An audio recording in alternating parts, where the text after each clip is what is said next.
ಯೋ guys, ಎಲ್ಲರೂ ಹೇಗಿದ್ದೀರಾ? ಎಲ್ಲರೂ ಖಂಡಿತ ಚೆನ್ನಾಗಿರ್ತೀರಾ ಅಂತ ನಾನು ಬಿಲೀವ್ ಮಾಡ್ತೀನಿ. ಆಕ್ಚುಲಿ ಇವತ್ತು ಸಂಡೇ, ಅದಕ್ಕೆ ತುಂಬಾನೇ ಕಷ್ಟಪಟ್ಟು ಈ ವಿಡಿಯೋನ ಬೇಗ ರೆಡಿ ಮಾಡಿದ್ದೀನಿ. ನೋಡಿ, ನನ್ನ ವಾಯ್ಸೇ ಚೇಂಜ್ ಆಗಿಬಿಟ್ಟಿದೆ. ಮತ್ತೆ ಮಾಸ್ಕ್ ಹಾಕೊಳ್ಳೋದನ್ನ ಸ್ಟಾಪ್ ಮಾಡಲೇಬೇಡಿ, ಕೈಗೆ ಸ್ಯಾನಿಟೈಸರ್ ಯೂಸ್ ಮಾಡೋದನ್ನ ಮರಿಲೇಬೇಡಿ. ಯಾವಾಗ ಏನಾಗುತ್ತೆ ಅಂತಾನೆ ಗೊತ್ತಿಲ್ಲ. ಸೊ ಎಲ್ಲರೂ ಸೇಫ್ ಆಗಿರಿ. ಸೊ ಇವತ್ತು ನಾವು ನೋಡೋ ಮೂವಿ ಯಾವುದು ಅಂದ್ರೆ ಬ್ಯಾಚುಲರ್ ಅನ್ನೋ ತಮಿಳ್ ಮೂವಿನೇ ಈ ವಿಡಿಯೋದಲ್ಲಿ ನಾವು ನೋಡೋದು. ನೋಡೋಕೆ ಮುಂಚೆ ಸಬ್ಸ್ಕ್ರೈಬ್ ಮಾಡದೇ ಇರೋರು ಸಬ್ಸ್ಕ್ರೈಬ್ ಮಾಡ್ಕೊಳ್ಳಿ, ಮರೆಯದೆ ಬೆಲ್ ಐಕಾನ್ನ ಪ್ರೆಸ್ ಮಾಡಿ. ನೀವು ಮಾಡೋ ಸಬ್ಸ್ಕ್ರಿಪ್ಷನ್, ಶೇರ್, ಲೈಕ್, ಕಮೆಂಟ್ಸೇ ನಮಗೆ ಮೋಟಿವೇಶನಲ್ ಆಗಿರುತ್ತೆ. ಫಾಲೋ ಮಾಡದೇ ಇರೋರು ಫಾಲೋ ಮಾಡ್ಕೊಳ್ಳಿ. ಸರಿ, ಓಕೆ, ಇವಾಗ ಕತೆ ಒಳಗಡೆ ಹೋಗೋಣ.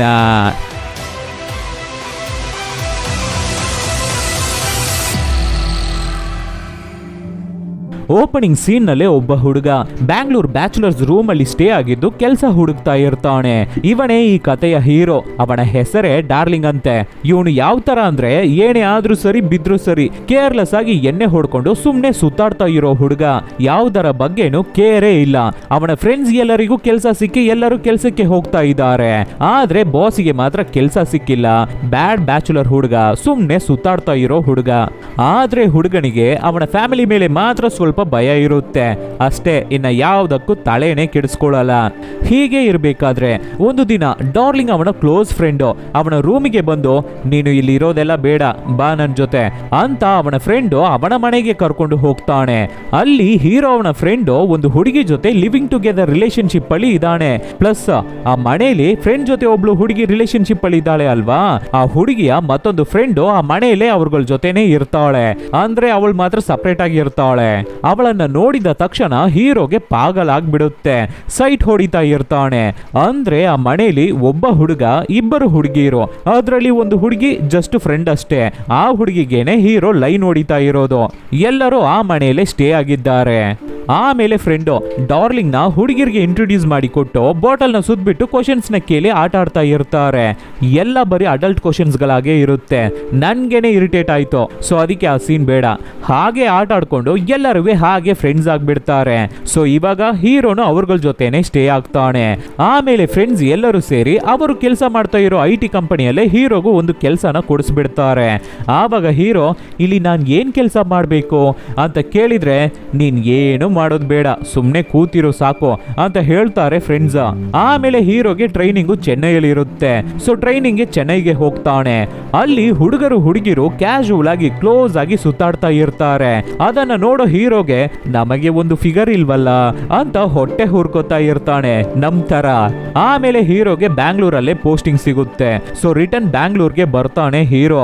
ಅದಕ್ಕೆ ಫ್ರೆಂಡ್ಗೆ ಫೋನ್ ಮಾಡಿ, ಲವ್ ಮಚ್ಚ, ನಾನು ನಿಮ್ ಮನೆಯಲ್ಲೇ ಸ್ಟೇ ಆಗೋ ತರ ಮಾಡೋ ಮಚ್ಚ, ಆ ಹುಡುಗಿ ಇದ್ದಾಳೆ ಅಲ್ವಾ, ಅವಳ ಜೊತೆನೆ ನಾನು ಸ್ಟೇ ಆಗೋ ತರ ಮಾಡ್ಕೊಡೋ ಪ್ಲೀಸ್ ಕಣೋ ಅಂತ ಕೇಳ್ಬೇಕಾದ್ರೆ, ಸರಿ ಅಂತ ಫ್ರೆಂಡು ಆ ಹುಡುಗಿರ ಜೊತೆ ಮಾತಾಡಿ ಹೀರೋ ಕಂಪ್ಲೀಟ್ ಆಗಿ ಅವ್ರಗಳ ಜೊತೆನೆ ಸ್ಟೇ ಆಗೋ ತರ ಮಾಡ್ತಾನೆ.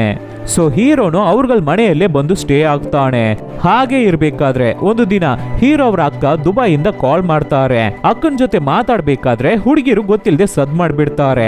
ಅದನ್ನ ಅಕ್ಕ ಕೇಳಿಸ್ಕೊಂಡು, ಏನು ಹುಡುಗಿರ್ ಸದ್ದ ಎಲ್ಲ ಕೇಳ್ತಾ ಇದೆ ಅಂತ ಕೇಳ್ಬೇಕಾದ್ರೆ, ಇಲ್ಲ ಅಕ್ಕ, ಟಿವಿ ಸೌಂಡ್ ಅದು ಅಂತ ಹೇಳ್ತಾನೆ. ಅದಕ್ಕೆ ಅಕ್ಕ, ಸರಿ ಕಣೋ ತಮ್ಮ, ನಿನ್ನ ನೋಡಿ ತುಂಬಾ ದಿನ ಆಯ್ತು, ವಿಡಿಯೋ ಕಾಲ್ ಮಾಡ್ತೀನಿ, ಪಿಕ್ ಮಾಡು ಅನ್ಬಿಟ್ಟು ವಿಡಿಯೋ ಕಾಲ್ ಮಾಡ್ತಾರೆ. ಫ್ರಂಟ್ ಕ್ಯಾಮ್ರಾ ಬೇಡ, ಬ್ಯಾಕ್ ಕ್ಯಾಮ್ರಾನ ಆನ್ ಮಾಡಿ ಮನೆ ಹೇಗಿದೆ ಅಂತ ತೋರ್ಸು ಅಂತ ಅಕ್ಕ ಕೇಳ್ಬೇಕಾದ್ರೆ, ಅಲ್ಲಿ ಹುಡುಗಿರ ಬಟ್ಟೆ ಎಲ್ಲ ಸೋಫಾ ಮೇಲೆ ಬಿದ್ದಿದೆ. ಅದಕ್ಕೆ ತಕ್ಷಣ ಅದನ್ನೆಲ್ಲ ತೆಗೆದು ಒಂದು ಸೈಡ್ಗೆ ಬಿಸಾಕ್ಬಿಟ್ಟು ಬ್ಯಾಕ್ ಕ್ಯಾಮ್ರಾನ ಆನ್ ಮಾಡಿ ತೋರಿಸ್ತಾನೆ ಹೀರೋ. ಅಕ್ಕನು ನೋಡ್ಬಿಟ್ಟು ಸರಿ ಓಕೆ ಅಂತ ಕಾಲ್ನ ಕಟ್ ಮಾಡ್ತಾರೆ. ಆವಾಗ ಮನೆಯಲ್ಲಿ ಸ್ಟೇ ಆಗಿರೋ ಆ ಎಕ್ಸ್ಟ್ರಾ ಹುಡುಗಿ ಬಂದು, ಯಾಕೆ ನನ್ನ ಬಟ್ಟೆನ ಹೀಗೆ ಕೆಳಗಡೆ ಬಿಸಾಕಿದ್ದೀರಾ, ನಿಮ್ಗೆ ಬುದ್ಧಿ ಇಲ್ವಾ ಅಂತ ಜಗಳ ಮಾಡ್ತಾಳೆ. ಹೀಗೆ ಹೀರೋ ಮತ್ತೆ ಆ ಹುಡುಗಿ ಮಧ್ಯ ಯಾವಾಗ್ಲೂ ಕ್ಲಾಶ್ ಆಗ್ತಾನೆ ಇರುತ್ತೆ. ಹಾಗೆ ಇರ್ಬೇಕಾದ್ರೆ ಒಂದು ದಿನ ಫ್ರೆಂಡಿಗೆ ಮತ್ತೆ ಅವನ ಹುಡುಗಿಗೆ ಫಾರಿನ್ ಅಲ್ಲಿ ಕೆಲಸ ಸಿಕ್ಬಿಡುತ್ತೆ. ಆದ್ರಿಂದ ಫ್ರೆಂಡು ಅವನ ಹುಡುಗಿನ ಕರ್ಕೊಂಡು ಫಾರಿನ್ಗೆ ಹೋಗ್ಬಿಡ್ತಾನೆ. ಇವಾಗ ಆ ಮನೆಯಲ್ಲಿ ಹೀರೋ ಮತ್ತೆ ಆ ಹುಡುಗಿ ಇಬ್ಬರೇ ಇರೋದು. ಯಾಕೋ ಈ ಹುಡುಗಿನ ನೋಡ್ಬೇಕಾದ್ರೆ ನನ್ಗೆ ಹೀರೋಯಿನ್ ಅಂತ ಕರಿಬೇಕು ಅಂತಾನೆ ಬಾಯ್ ಬರ್ತಾ ಇಲ್ಲ. ಯಾವ್ದೋ ಪಕ್ಕದ ಮನೆ ಹುಡುಗಿ ತರ ಇದ್ದಾಳೆ ಅಲ್ವಾ. ಸೊ ಆ ಮನೆಯಲ್ಲಿ ಇವರಿಬ್ಬರೇ ಇರೋದು. ಆಮೇಲಿಂದ ಹೀರೋ ಆ ಹುಡುಗಿ ಹಿಂದೆನೆ ನಾಯಿ ತರ ಫಾಲೋ ಮಾಡ್ತಾ ಇರ್ತಾನೆ. ಆದ್ರೆ ಆ ಹುಡುಗಿಗೆ ಹೀರೋನ ಕಂಡ್ರೇನೆ ಇಷ್ಟ ಆಗ್ತಾ ಇಲ್ಲ. ಹಾಗೆ ಇರ್ಬೇಕಾದ್ರೆ ಒಂದು ದಿನ ಆಫೀಸ್ ಅಲ್ಲಿ ಏನೋ ಫಂಕ್ಷನ್ ಇರುತ್ತೆ. ಸೊ ಎಲ್ಲರೂ ಪಾರ್ಟಿ ಸೆಲೆಬ್ರೇಟ್ ಮಾಡಿ ಡ್ಯಾನ್ಸ್ ಮಾಡ್ತಾರೆ. ಹೀರೋನು ಚೆನ್ನಾಗಿ ಡ್ಯಾನ್ಸ್ ಮಾಡ್ತಾ ಇರ್ತಾನೆ ಹಾಡು ಹೇಳ್ಕೊಂಡು. ಸೊ ಹೀರೋ ಡ್ಯಾನ್ಸ್ ನ ನೋಡೋ ಹುಡುಗಿಗೆ ಇಂಪ್ರೆಸ್ ಆಗ್ಬಿಡುತ್ತೆ. ಸೊ ಆ ಹುಡುಗಿನು ಹೀರೋನ ನೋಡೋಕೆ ಸ್ಟಾರ್ಟ್ ಮಾಡ್ತಾಳೆ. ಹಾಗೆ ಇಬ್ಬರು ಮಾತಾಡ್ಕೊಳ್ಳೋಕೆ ಟ್ರೈ ಮಾಡ್ತಾರೆ. ಆಮೇಲೆ ಮಾತಾಡ್ಕೊಳ್ಳೋಕು ಶುರು ಮಾಡ್ತಾರೆ. ಆದ್ರೂ ಇವರ ಮಧ್ಯ ಯಾವಾಗ್ಲೂ ಒಂದು ಸಣ್ಣ ಕ್ಲಾಶ್ ಇದ್ದೇ ಇರುತ್ತೆ ಅಲ್ವಾ. ಹಾಗೆ ಸ್ಟೇ ಆಗಿರ್ತಾರೆ ಇಬ್ರುವೆ. ಸಡನ್ ಆಗಿ ಒಂದು ದಿನ ಆ ಹುಡುಗಿಗೆ ಹುಷಾರ್ ತಪ್ಪೋಗುತ್ತೆ. ಅದನ್ನ ಫ್ರೆಂಡ್ ಫೋನ್ ಮಾಡಿ ಹೀರೋಗೆ ಹೇಳ್ಬೇಕಾದ್ರೆ ಹೀರೋ ಆಫೀಸ್ಗೆ ರಜಾ ಹಾಕ್ಬಿಟ್ಟು ಮನೆಗೆ ಹೋಗಿ ಆ ಹುಡುಗಿನ ಚೆನ್ನಾಗಿ ಕೇರ್ ಟೇಕ್ ಮಾಡ್ತಾ ಇರ್ತಾನೆ. ಅದ್ರಲ್ಲಿ ಆ ಹುಡುಗಿ ಇನ್ನ ಫುಲ್ಲು ಇಂಪ್ರೆಸ್ ಆಗ್ಬಿಡ್ತಾಳೆ. ನಮಗೆ ಮಾತ್ರ ಯಾಕೋ ಈ ತರ ಕೇರ್ ಟೇಕ್ ಮಾಡೋ ಚಾನ್ಸ್ ಕೂಡ ಸಿಗೋದೇ ಇಲ್ಲ ಲೈಫಲ್ಲಿ. ಛೈ, ಇದು ನನ್ನ ಮೈಂಡ್ ವಾಯ್ಸು. ಓಕೆ, ಟೈಮ್ಗೆ ಟ್ಯಾಬ್ಲೆಟ್ಸ್ ಕೊಡ್ತಾನೆ, ಅಡುಗೆ ಮಾಡಿ ಹಾಕ್ತಾನೆ, ಪ್ರೀತಿಯಿಂದ ಆ ಹುಡುಗಿನ ನೋಡ್ಕೋತಾ ಇದ್ದಾನೆ ಹೀರೋ. ಸೊ ಆ ಹುಡುಗಿನೂ ಫುಲ್ಲು ಫ್ಲಾಟ್ ಆಗ್ಬಿಟ್ಲು ಹೀರೋಗೆ. ಆಮೇಲಿಂದ ಇಬ್ಬರು ಲವ್ ಮಾಡೋಕೆ ಸ್ಟಾರ್ಟ್ ಮಾಡ್ತಾರೆ. ಮನೆಯಲ್ಲಿ ಇಬ್ಬರೇ ಇರೋದ್ರಿಂದ ಲಿವಿಂಗ್ ಟುಗೆದರ್ ರಿಲೇಶನ್ಶಿಪ್ ಅಲ್ಲಿ ಇರೋದಕ್ಕೂ ಸ್ಟಾರ್ಟ್ ಮಾಡ್ತಾರೆ. ಹಾಗೆ ಇಬ್ಬರು ತುಂಬಾನೇ ಲವ್ ಮಾಡ್ತಾ ಇದ್ದಾರೆ. ಬಿಟ್ಟಿರೋಕೆ ಆಗೋದಿಲ್ಲ ಆ ಮಟ್ಟಿಗೆ. ಅಂದ್ರೆ ಒಳ್ಳೆ ಫೆವಿಕಾಲ್ ಹಾಕಿ ಅಂಟಿಸ್ದಂಗೆ ಯಾವಾಗ್ಲೂ ಕಚ್ಕೊಂಡೇ ಇರ್ತಾರೆ. ಆ ಮಟ್ಟಿಗೆ ಲವ್ ಮಾಡ್ತಾ ಇದ್ದಾರೆ ಇಬ್ರು. ಹೀಗೆ ಇರ್ಬೇಕಾದ್ರೆ ಒಂದು ದಿನ ಹೀರೋಗೆ ಒಂದು ಫೋನ್ ಕಾಲ್ ಬರುತ್ತೆ.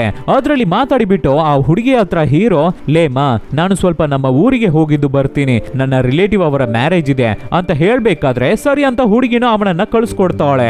ಹೀರೋ ಹೊರಡ್ಬೇಕಾದ್ರೆ, ದಯವಿಟ್ಟು ನಾನು ಊರಲ್ಲಿ ಇರ್ಬೇಕಾದ್ರೆ ಯಾವುದೇ ಕಾರಣಕ್ಕೂ ನನಗೆ ಫೋನ್ ಮಾತ್ರ ಮಾಡ್ಬಿಡ್ಬೇಡ, ನಮ್ಮ ಮನೆಯವರು ನನ್ನ ಸುತ್ತ ಇರ್ತಾರೆ, ಯಾರಾದ್ರೂ ನೋಡ್ಬಿಟ್ರೆ ಸುಮ್ನೆ ತೊಂದರೆ ಆಗುತ್ತೆ ಅಂತ ಹೇಳ್ಬಿಟ್ಟು ಹೋಗ್ತಾನೆ. ಸೊ ಅದೇ ತರ ಹೀರೋ ಅವನ ಊರಿಗೆ ಬಂದಾಯ್ತು. ಅಲ್ಲಿ ಫಂಕ್ಷನ್ ನಡೀತಾ ಇದೆ, ಎಲ್ಲ ಚೆನ್ನಾಗೇ ಹೋಗ್ತಾ ಇದೆ. ಆವಾಗ ಆ ಹುಡುಗಿ ಕಡೆಯಿಂದ ಫೋನ್ ಬರುತ್ತೆ. ಆ ಹುಡುಗಿ ಹೆಸರು ಸುಬಾ. ಅದನ್ನ ನೋಡ್ಬೇಕಾದ್ರೆ ಹೀರೋ ಗಾಬರಿ ಆಗ್ಬಿಟ್ಟು ಯಾರಿಗೂ ಗೊತ್ತಿಲ್ಲದೆ ಸೈಲೆಂಟ್ ಆಗಿ ಫೋನ್ ನ ಪಿಕ್ ಮಾಡಿ ಮಾತಾಡ್ತಾನೆ. ಲೇ, ಕಾಲ್ ಮಾಡಬೇಡ ಅಂತ ಹೇಳಿದ್ದೆ ಅಲ್ವಾ, ಯಾಕೆ ಮಾಡಿದ್ಯಾ? ನನ್ನ ಸುತ್ತ ನಮ್ಮ ಮನೆಯವರು ಇದ್ದಾರೆ ಕಣೆ ಅನ್ಬೇಕಾದ್ರೆ ಅದಕ್ಕೆ ಆ ಹುಡುಗಿ, ಡಾರ್ಲಿಂಗ್ ನಾನು ಪ್ರೆಗ್ನೆಂಟ್ ಆಗಿದ್ದೀನಿ ಕಣೋ ಅಂತ ಹೇಳ್ತಾಳೆ. ಏನೋ ಪ್ರೆಗ್ನೆಂಟ್ ಆಗಿದೀಯಾ ಅಂತ ಹೀರೋ ಶಾಕ್ ಆಗ್ಬಿಡ್ತಾನೆ. ಆಮೇಲೆ ಸರಿ ನಾನು ಅಲ್ಲಿಗೆ ಬಂದ್ಮೇಲೆ ಎಲ್ಲವನ್ನು ಮಾತಾಡ್ಕೊಳ್ಳೋಣ ಅಂತ ಹೇಳ್ತಾನೆ. ಅದೇ ತರ ಊರಿಂದ ರಿಟರ್ನ್ ಬಂದಿದ್ದ ತಕ್ಷಣ ಆ ಹುಡುಗಿನ ಕರ್ಕೊಂಡು ಹಾಸ್ಪಿಟಲ್ಗೆ ಹೋಗಿ ಚೆಕ್ ಮಾಡಿ ನೋಡ್ತಾರೆ. ಹಾಗೆ ನೋಡ್ಬೇಕಾದ್ರೆ ಟ್ವಿನ್ಸ್ ಮಗು ಅಂತೆ. ಅಂದ್ರೆ ಆ ಹುಡುಗಿ ಹೊಟ್ಟೆ ಒಳಗಡೆ ಹೀರೋದು ಸೇಮ್ ಟೈಮ್ 2 ಮಗು ಬೆಳೀತಾ ಇದೆಯಂತೆ. ಹುಡುಗಿ ಆ ಮಗುಗಳ ಹಾರ್ಟ್ ಬೀಟ್ ಸೌಂಡ್ ನ ಕೇಳ್ಬೇಕಾದ್ರೆ ಎಮೋಷನಲ್ ಆಗ್ಬಿಡ್ತಾಳೆ. ಅದಕ್ಕೆ ಹೀರೋ ಹತ್ರ ಬಂದು ನಾವೇ ಈ ಮಕ್ಕಳನ್ನ ಬೆಳೆಸೋಣ ಕಣೋ ಅಂತ ಹೇಳ್ತಾಳೆ. ಹೀರೋ ಅಬೋಷನ್ ಮಾಡು ಅಂತ ಹೇಳ್ತಾನೆ. ಅದಕ್ಕೆ ಆ ಹುಡುಗಿ, ಇಲ್ಲ ಬೇಡ, ನನ್ನ ಹೊಟ್ಟೆಲಿ ಬೆಳೀತಾ ಇರೋ ಮಕ್ಕಳು ಅವುಗಳ ಹಾರ್ಟ್ ಬೀಟ್ ಸೌಂಡ್ ನ ನಾನು ಕೇಳ್ದೆ, ನಾನು ಅಬೋಷನ್ ಮಾಡಿದ್ರೆ ಇಬ್ಬರು ಜೀವನ ಕೊಂದಂಗೆ ಆಗ್ಬಿಡುತ್ತೆ, ಬೇಡ ಕಣೋ ಪ್ಲೀಸ್ ಕಣೋ ನಾನು ಹೇಳೋ ಮಾತನ್ನ ಕೇಳೋ ಅಂತ ಹೇಳ್ಬೇಕಾದ್ರೆ ಹೀರೋ ಕೇಳ್ತಾನೆ ಇಲ್ಲ. ಆದ್ರಿಂದ ಇಬ್ಬರ ಮಧ್ಯ ದೊಡ್ಡ ಜಗಳನೇ ಆಗುತ್ತೆ. ಆಗೋದೇ ಇಲ್ಲ ಕಣೆ, ನಮ್ಮ ಮನೆಗೆ ಗೊತ್ತಾದ್ರೆ ಅಷ್ಟೇ ನನ್ನ ಮರ್ಯಾದಿನೇ ಹೋಗ್ಬಿಡುತ್ತೆ, ಅಸಹ್ಯ ಕಣೆ ಅಂತ ಹೀರೋ ಹೇಳ್ಬೇಕಾದ್ರೆ, ನನ್ನ ಜೊತೆ ಸುತ್ತಾಡ್ಬೇಕಾದ್ರೆ, ನನ್ನ ಜೊತೆ ಇರ್ಬೇಕಾದ್ರೆ, ನನ್ನ ಪ್ರೆಗ್ನೆಂಟ್ ಮಾಡ್ಬೇಕಾದ್ರೆ ಅಸಹ್ಯ ಆಗ್ತಾ ಇರ್ಲಿಲ್ವಾ ನಿನ್ಗೆ? ಇವಾಗ ಮಗು ಬೇಕಂದ್ರೆ ನಿನಗೆ ಅಸಹ್ಯ ಆಗ್ತಾ ಇದೆಯಾ? ನೀನು ನನ್ನ ಲವ್ ಮಾಡ್ಲೇ ಇಲ್ಲ, ಸುಮ್ನೆ ಇದಕ್ಕಾಗಿ ನನ್ನ ಹಿಂದೆನೆ ಸುತ್ತಾಡ್ತಾ ಇದ್ದಿದ್ಯಾ, ಇವಾಗ ನನ್ಗೆ ಮೋಸ ಮಾಡ್ತಾ ಇದೀಯಾ, ಸರಿ ಬಿಡು ಮಗು ಹುಟ್ಟಿದ್ರೆ ನಾನೇ ನೋಡ್ಕೋತೀನಿ ಅಂತ ಅವನಿಗೆ ಬೈದ್ಬಿಟ್ಟು ಅಲ್ಲಿಂದ ಹೋಗ್ಬಿಡ್ತಾಳೆ ಹುಡುಗಿ. ಅದಕ್ಕೆ ಹೀರೋ, ಅಮ್ಮ ತಾಯಿ ನಾನು ಏನ್ ಹೇಳಿದ್ರು ನೀನ್ ಕೇಳ್ತಾ ಇಲ್ಲ, ಏನೋ ಮಾಡ್ಕೊಂಡು ಸಾಯಿ ಹೋಗು ಅಂತ ಸದ್ಯಕ್ಕೆ ಆ ಪ್ರಾಬ್ಲಮ್ ಇಂದ ತಪ್ಪಿಸ್ಕೊಂಡ್ರೆ ಸಾಕು ಅನ್ನೋ ತರ ಹುಡುಗ ಎಸ್ಕೇಪ್ ಆಗ್ತಾ ಇದ್ದಾನೆ. ನೆಕ್ಸ್ಟ್ ಆ ಹುಡುಗಿ ಅವಳ ಮನೆಗೆ ಹೋಗಿ ಅವಳ ತಂದೆ ತಾಯಿ ಹತ್ರ ನಡೆದಿದ್ದ ಎಲ್ಲವನ್ನು ಹೇಳ್ಬಿಡ್ತಾಳೆ. ಅದಕ್ಕೆ ಪೇರೆಂಟ್ಸ್ ಅವಳನ್ನ ಹಿಡ್ಕೊಂಡು ಜಾಡಿಸ್ತಾರೆ. ಆಮೇಲೆ ನೋಡಿದ್ರೆ ಆ ಹುಡುಗಿ ಅವರ ತಂದೆ ಒಬ್ಬ ದೊಡ್ಡ ಲಾಯರ್ ಅಂತೆ. ನಾನು ಆ ಹುಡುಗನ್ನ ಸುಮ್ನೆ ಬಿಡಲ್ಲ, ಅವನ ಮೇಲೆ ಕೇಸ್ ಹಾಕ್ತೀನಿ, ಅವನ ಫ್ಯಾಮಿಲಿಯನ್ನೇ ಬೀದಿಗೆ ತರ್ತೀನಿ ಅಂತ ಟೆನ್ಷನ್ ಆಗಿ ಆ ಹುಡುಗಿ ಹತ್ರ ಮಾತಾಡಿಬಿಟ್ಟು ಹುಡುಗಿಗೂ ಹೀರೋಗೂ ಮದುವೆ ಆಗಿರೋ ತರ ಒಂದು ಫೇಕ್ ಸರ್ಟಿಫಿಕೇಟ್ ನ ರೆಡಿ ಮಾಡ್ತಾ ಇದ್ದಾರೆ ತಂದೆ. ಯಾಕೆ ಅಂದ್ರೆ ಲಿವಿಂಗ್ ಟುಗೆದರ್ ರಿಲೇಶನ್ಶಿಪ್ ಅಲ್ಲಿ ಪ್ರೆಗ್ನೆಂಟ್ ಆಗಿದ್ದಾಳೆ ಅಂತ ಹೇಳ್ಕೊಂಡು ಕೇಸ್ ಹಾಕೋಕೆ ಆಗಲ್ಲ. ಸೊ ಒಂದು ಮ್ಯಾರೇಜ್ ಸರ್ಟಿಫಿಕೇಟ್ ನ ರೆಡಿ ಮಾಡ್ತಾ ಇದ್ದಾರೆ ತಂದೆ. ಅದನ್ನ ರೆಡಿ ಮಾಡಿ ಕೋರ್ಟ್ ಅಲ್ಲೂ ಪ್ರೊಡ್ಯೂಸ್ ಮಾಡ್ಬಿಡ್ತಾರೆ ತಂದೆ. ಅದು ಯಾವ ತರ ಅಂದ್ರೆ, ನನ್ನ ಮಗಳನ್ನ ಮದುವೆ ಮಾಡಿ ಪ್ರೆಗ್ನೆಂಟ್ ಮಾಡಿಬಿಟ್ಟು ಇವಾಗ ಏಮರ್ಸಿ ಬಿಟ್ರು ಹೀರೋ ಮತ್ತೆ ಅವನ ಫ್ಯಾಮಿಲಿ ಅಂತ ಕಂಪ್ಲೇಂಟ್ ಮಾಡಿದ್ದಾರೆ ತಂದೆ. ಆದ್ರಿಂದ ಈ ಕಡೆ ಹೀರೋ ಅವರ ಫ್ಯಾಮಿಲಿಯನ್ನೇ ಟೋಟಲ್ ಆಗಿ ಎತ್ತಕೊಂಡು ಹೋಗಿ ಸ್ಟೇಷನ್ ಅಲ್ಲಿ ಇಡ್ತಾರೆ. ಈ ವಿಷಯ ಹೀರೋಗೆ ಗೊತ್ತಿಲ್ಲ. ಅವನ್ ಪಾಡಿಗೆ ಇಲ್ಲಿ ಬ್ಯಾಂಗ್ಳೂರಲ್ಲಿ ಕೆಲ್ಸಕ್ಕೆ ಹೋಗ್ತಾ ಇರ್ತಾನೆ. ಆಮೇಲೆನೆ ಅವನ ಫ್ಯಾಮಿಲಿಯನ್ನೇ ಎತ್ಕೊಂಡು ಹೋಗಿ ಸ್ಟೇಷನ್ ಅಲ್ಲಿ ಕೂರಿಸಿದ್ದಾರೆ ಅನ್ನೋ ವಿಷಯ ಅವನಿಗೆ ಗೊತ್ತಾಗುತ್ತೆ. ಅದಕ್ಕೆ ಹೀರೋ ಅಯ್ಯಯ್ಯೋ ನನ್ನ ಫ್ಯಾಮಿಲಿ ಅಂತ ಬಡ್ಕೊಂಡು ಊರಿಗೆ ಬರ್ತಾನೆ. ಆವಾಗ ಹೀರೋ ಫ್ರೆಂಡ್ಸ್ ಎಲ್ಲ ಈ ಪ್ರಾಬ್ಲಮ್ ನ ಸಾಲ್ವ್ ಮಾಡೋಕೆ ಹೀರೋಗೆ ಹೆಲ್ಪ್ ಮಾಡ್ತಾರೆ. ಆದ್ರೆ ಪ್ರಾಬ್ಲಮ್ ಮಾತ್ರ ಸಾಲ್ವ್ ಆಗ್ತಾನೆ ಇಲ್ಲ. ಇವಾಗ ಕೋರ್ಟ್ ಅಲ್ಲಿ ಹಿಯರಿಂಗು ಸ್ಟಾರ್ಟ್ ಆಗುತ್ತೆ. ಆವಾಗ ಹೀರೋನ ಸಿಕ್ಕಾಪಟ್ಟೆ ಕ್ವಶನ್ ಮಾಡ್ತಾರೆ. ಏನಪ್ಪ ನೀನು ಆ ಹುಡುಗಿ ಹೊಟ್ಟೆಲಿ ಮಗುನ ಕೊಟ್ಬಿಟ್ಟು ಇವಾಗ ಏಮರ್ಸ್ತಾ ಇದೀಯಾ ಅಂತ ಹುಡುಗಿಯವರ ತಂದೆ ಹೀರೋಗೆ ಹಾಕೊಂಡು ಸರಿಯಾಗಿ ಕ್ವಶನ್ ಗಳನ್ನ ಕೇಳ್ತಾರೆ. ಹೀರೋಗೆ ಬಾಯೇ ಬರ್ತಾ ಇಲ್ಲ. ಆವಾಗ ಹೀರೋ ಕಡೆ ಇರೋ ಲಾಯರು ವಾದ ಮಾಡ್ತಾರೆ. ಆದ್ರೆ ಕೇಸು ಸಾಲ್ವ್ ಆಗ್ತಾನೆ ಇಲ್ಲ. ಆಮೇಲೆ ಏನ್ ಮಾಡೋದು ಅಂತಾನೆ ಗೊತ್ತಾಗ್ತಾ ಇಲ್ಲ ಹೀರೋ ಮತ್ತೆ ಹೀರೋ ಲಾಯರ್ಗೆ. ಹಾಗೆ ಯೋಚನೆ ಮಾಡ್ತಾ ಇರ್ಬೇಕಾದ್ರೆ ಹೀರೋ ಲಾಯರ್ಗೆ ಒಂದು ಐಡಿಯಾ ಬರುತ್ತೆ. ಅದಕ್ಕೆ ಹೀರೋನ ಕರೆದು, ಲೋ ತಮ್ಮ, ಕೇಸ್ ತುಂಬಾನೇ ಕಾಂಪ್ಲಿಕೇಟೆಡ್ ಆಗಿ ಹೋಗ್ತಾ ಇದೆ. ಆ ಹುಡುಗಿ ಬೇರೆ ಪ್ರೆಗ್ನೆಂಟ್ ಆಗಿ ಇದ್ದೀನಿ ಅಂತ ಕೋರ್ಟ್ ಅಲ್ಲೇ ಹೇಳ್ಕೊಬಿಟ್ಟಿದ್ದಾಳೆ. ಸೊ ಕೇಸ್ ನ ಗೆಲ್ಲೋದು ತುಂಬಾನೇ ಕಷ್ಟ ಆಗುತ್ತೆ. ಸೊ ಒಂದ್ ಕೆಲ್ಸ ಮಾಡು, ನಿನಗೆ ಗಂಡಸ್ತಾನನೇ ಇಲ್ಲ ಅಂತ ಕೋರ್ಟ್ ಅಲ್ಲಿ ಹೇಳ್ಬಿಡು ಅಂತ ಲಾಯರ್ ಹೇಳ್ಬೇಕಾದ್ರೆ ಇದು ಸರಿ ಬರುತ್ತೆ ಅಂತ ಹೀರೋನು ಒಪ್ಕೊಂಡು ಅದೇ ತರ ನೆಕ್ಸ್ಟ್ ದಿನ ಕೋರ್ಟ್ ಅಲ್ಲಿ ನನಗೆ ಗಂಡಸ್ತಾನನೇ ಇಲ್ಲ, ಆಮೇಲೆ ಎಲ್ಲಿಂದ ಆ ಹುಡುಗಿ ನನ್ನಿಂದ ಪ್ರೆಗ್ನೆಂಟ್ ಆಗಿರ್ತಾಳೆ, ಚಾನ್ಸೇ ಇಲ್ಲ ಅಂತ ಎಲ್ಲರ ಮುಂದೆನೂ ಹೇಳ್ತಾನೆ ಹೀರೋ. ಇದನ್ನ ಕೇಳಿ ಎಲ್ಲರೂ ಶಾಕ್ ಆಗ್ತಾರೆ. ಏನು ಇದು, ಹುಡುಗನಿಗೆ ಗಂಡಸ್ತಾನನೇ ಇಲ್ವಂತೆ, ಆಮೇಲೆ ಎಲ್ಲಿಂದ ಈ ಹುಡುಗನಿಂದ ಆ ಹುಡುಗಿ ಪ್ರೆಗ್ನೆಂಟ್ ಆಗೋಕೆ ಸಾಧ್ಯ ಅಂತ ಶಾಕ್ ಆಗ್ತಾ ಇದ್ದಾರೆ. ಆವಾಗ ಹೀರೋ ಅವರ ಲಾಯರ್, ಬೇಕಾಗಿದ್ರೆ ನಾವು ಸರ್ಟಿಫಿಕೇಟ್ ಕೂಡ ಪ್ರೊಡ್ಯೂಸ್ ಮಾಡ್ತೀವಿ ಸರ್, ಅದಕ್ಕೂ ಮುಂಚೆ ಫಸ್ಟ್ ನಮ್ಮ ಹುಡುಗನಿಗೆ ಬೇಲ್ ಕೊಡಿ, ಅವನ ಫ್ಯಾಮಿಲಿಯನ್ನ ರಿಲೀಸ್ ಮಾಡಿ ಅಂತ ಕೇಳ್ತಾರೆ. ಸೊ ಹೀರೋ ಫ್ಯಾಮಿಲಿನ ರಿಲೀಸ್ ಮಾಡಿಬಿಡ್ತಾರೆ. ಸೊ ಇವಾಗ ಸರ್ಟಿಫಿಕೇಟ್ ನ ಕೋರ್ಟಿಗೆ ಪ್ರೊಡ್ಯೂಸ್ ಮಾಡಬೇಕು, ಜಡ್ಜ್ ಬೇಕು ಅಂತ ಹೀರೋನ ಹೊರಗಡೆ ಬಿಟ್ಟಿರ್ತಾರೆ. ಅಂದ್ರೆ ಗಂಡಸ್ತಾನ ಇಲ್ಲ ಅನ್ನೋ ಸರ್ಟಿಫಿಕೇಟ್ ನ ತಗೊಂಡು ಬರೋಕೆ. ಸೊ ಅದೇ ತರ ಹೀರೋ ಮತ್ತೆ ಲಾಯರು ಒಬ್ಬ ಗೌರ್ಮೆಂಟ್ ಡಾಕ್ಟರ್ ಹತ್ರ ಹೋಗಿ ಈ ತರ ಈ ಹುಡುಗನಿಗೆ ಗಂಡಸ್ತಾನ ಇಲ್ಲ ಅಂತ ಒಂದು ಫೇಕ್ ಸರ್ಟಿಫಿಕೇಟ್ ಕೊಡಿ ಡಾಕ್ಟರ್ ಅಂತ ಹಣ ಕೊಡ್ಬೇಕಾದ್ರೆ ಅದಕ್ಕೆ ಆ ಡಾಕ್ಟರ್, ಆಗೋದೇ ಇಲ್ಲ, ನಾನು ಹಾಗೆಲ್ಲ ಮಾಡೋದಕ್ಕೆ ಸಾಧ್ಯನೇ ಇಲ್ಲ, ನನ್ನ ಏನ್ ಅನ್ಕೊಂಡಿದ್ದೀರಾ, ಸುಳ್ಳು ಸರ್ಟಿಫಿಕೇಟ್ ಎಲ್ಲ ನಾನು ಕೊಡಲ್ಲ ಅಂತ ಹೊರಗಡೆ ಕಳಿಸ್ಬಿಡ್ತಾರೆ. ಹೊರಗಡೆ ಬಂದ್ಮೇಲೆ ಏನಿದು ಡಾಕ್ಟರ್ ಒಪ್ಕೋತಾ ಇಲ್ವಲ್ಲ, ಇವಾಗ ಏನ್ ಮಾಡೋದು ಅಂತ ಯೋಚನೆ ಮಾಡ್ಬೇಕಾದ್ರೆ ಮತ್ತೆ ಇನ್ನೊಂದು ಐಡಿಯಾ ಬರುತ್ತೆ ಲಾಯರ್ಗೆ. ಅದಕ್ಕೆ ಮತ್ತೆ ಹೀರೋನ ಕರ್ಕೊಂಡು ಒಂದು ಪ್ರೈವೇಟ್ ಹಾಸ್ಪಿಟಲ್ಗೆ ಹೋಗಿ ಅಲ್ಲಿರೋ ಡಾಕ್ಟರ್ ಹತ್ರ, ಸರ್ ನೋಡಿ ನೀವು ಏನ್ ಮಾಡ್ತಿರೋ ಹೇಗ್ ಮಾಡ್ತಿರೋ ಗೊತ್ತಿಲ್ಲ, ಇನ್ನ ಒಂದು 3 ತಿಂಗಳಿಗೆ ಈ ಹುಡುಗನಿಗೆ ಗಂಡಸ್ತಾನನೇ ಇರಬಾರ್ದು, ಆ ತರ ಒಂದು ಟ್ರೀಟ್ಮೆಂಟ್ ನ ಕೊಡಿ ಅನ್ಬೇಕಾದ್ರೆ ಆ ಡಾಕ್ಟರು ಹೀರೋನ ಒಳಗಡೆ ಕರ್ಕೊಂಡು ಹೋಗಿ ಹೊಟ್ಟೆನ ಪ್ರೆಸ್ ಮಾಡ್ತಾರೆ, ಕೈನ ಹಿಡಿತಾರೆ, ಏನೇನೋ ಮಾಡ್ತಾ ಇದ್ದಾರೆ. ಈ ತರ ಒಂದು ವಿಷಯ ಇರೋದೇ ಈ ಮೂವಿನ ನೋಡಿದ ಮೇಲೇನೆ ನನ್ಗೆ ಗೊತ್ತಾಯ್ತು. ನಾನೇ ಶಾಕ್ ಆಗ್ಬಿಟ್ಟೆ. ಟ್ರೀಟ್ಮೆಂಟ್ ಫಿನಿಶ್ ಆದ್ಮೇಲೆ ಎಲ್ಲ ಮುಗೀತು, ಇನ್ನ 3 ತಿಂಗಳಿಗೆ ಈ ಹುಡುಗನಿಗೆ ಗಂಡಸ್ತಾನನೇ ಇರಲ್ಲ, ಹಣ ಕೊಡಿ ಅಂತ 60,000 ತಗೊಂಡು ಹೊರಗಡೆ ಕಳಿಸ್ತಾರೆ ಡಾಕ್ಟರ್. ಸೊ ಇವಾಗ ಮತ್ತೆ ಆ ಗೌರ್ಮೆಂಟ್ ಡಾಕ್ಟರ್ ಹತ್ರನೇ ಹೋಗಿ ಟೆಸ್ಟ್ ಮಾಡಿಸ್ತಾರೆ. ಇವಾಗ ಹೀರೋಗೆ ಗಂಡಸ್ತಾನನೇ ಇಲ್ಲ ಅಂತ ರಿಪೋರ್ಟ್ ಬರುತ್ತೆ. ಅದಕ್ಕೆ ಆ ಡಾಕ್ಟರ್ ಶಾಕ್ ಆಗ್ಬಿಟ್ಟು, ಏನ್ರಪ್ಪ ಈ ಹುಡುಗನಿಗೆ ಮೊದ್ಲಿಂದಾನೇ ಗಂಡಸ್ತಾನ ಇಲ್ವಲ್ಲ, ಮತ್ತೆ ಏನಕ್ಕೆ ನನಗೆ ಹಣ ಕೊಟ್ಟು ಫೇಕ್ ಸರ್ಟಿಫಿಕೇಟ್ ಕೇಳಿದ್ರಿ ಅಂತ ಡಾಕ್ಟರ್ ಕೇಳಿದ್ರೆ, ಏನು ಇಲ್ಲ ಸರ್, ಸುಮ್ನೆ ನಿಮ್ಗೆ ಖರ್ಚಿಗೆ ಆಗ್ಲಿ ಅಂತಾನೆ ಅಷ್ಟೇ, ಏನು ಅನ್ಕೋಬೇಡಿ ಅನ್ನೋ ತರ ಮಾತಾಡ್ಕೊಂಡು ಹೊರಗಡೆ ಬರ್ತಾರೆ ಹುಡುಗರು.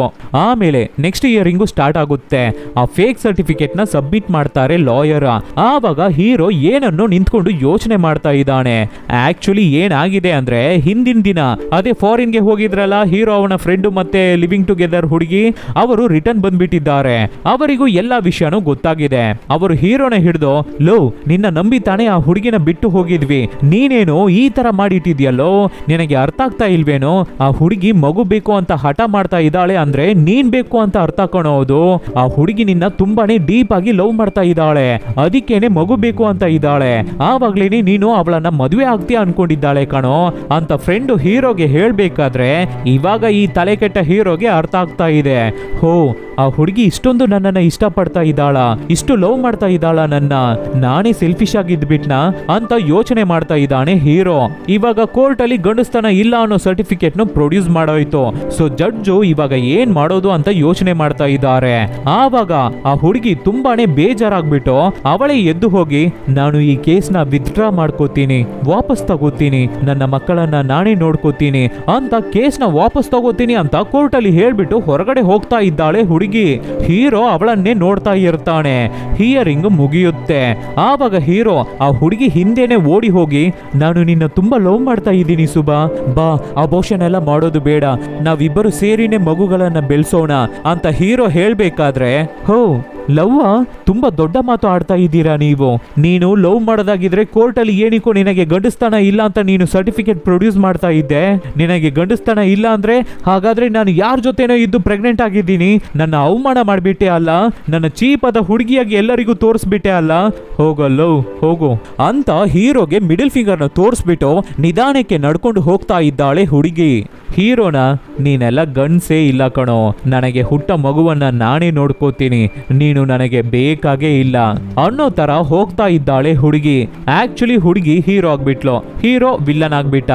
ಲವ್ ಮಾಡ್ಬೇಕಾದ್ರೆ ಎಲ್ಲರೂ ಜೀವ ಪ್ರಾಣ ಅಂತಾನೆ ಲವ್ ಮಾಡ್ತಾ ಇರ್ತಾರೆ. ಪ್ರಾಬ್ಲಮ್ ಅಂತ ಬಂದಿದ್ದ ತಕ್ಷಣ ಒಬ್ಬರಿಗೊಬ್ಬರು ಮೋಸ ಮಾಡ್ಕೋತಾರೆ, ಆ ಲವ್ ಅನ್ನೇ ಮೋಸ ಮಾಡ್ತಾರೆ. ಕೆಲವೊಬ್ಬರಿಗೆ ತಾಳ್ಮೆನೆ ಇರೋದಿಲ್ಲ, ಅದೇನೋ ಗೊತ್ತಿಲ್ಲ, ಯಾವಾಗ ನೋಡು ಈ ತರ ವಿಷಯದಲ್ಲಿ ಹುಡುಗರನ್ನೇ ಕೆಟ್ಟವರಾಗಿ ತೋರಿಸ್ತಾ ಇದ್ದಾರೆ. ಯಾಕೆ ಅಂತಾನೆ ಗೊತ್ತಾಗ್ತಾ ಇಲ್ಲ, ಅದೇ ಬೇಜಾರು. ಸರಿ, ಓಕೆ, ಇಲ್ಲಿಗೆ ಈ ಮೂವಿ ಮುಗಿಯುತ್ತೆ. ಸೊ ಈ ತರ ಡಿಫ್ರೆಂಟ್ ಆದ ಮೂವಿಗಳನ್ನ ನಾವು ನಿಮಗೆ ಕೊಡ್ತಾನೆ ಇರ್ತೀವಿ.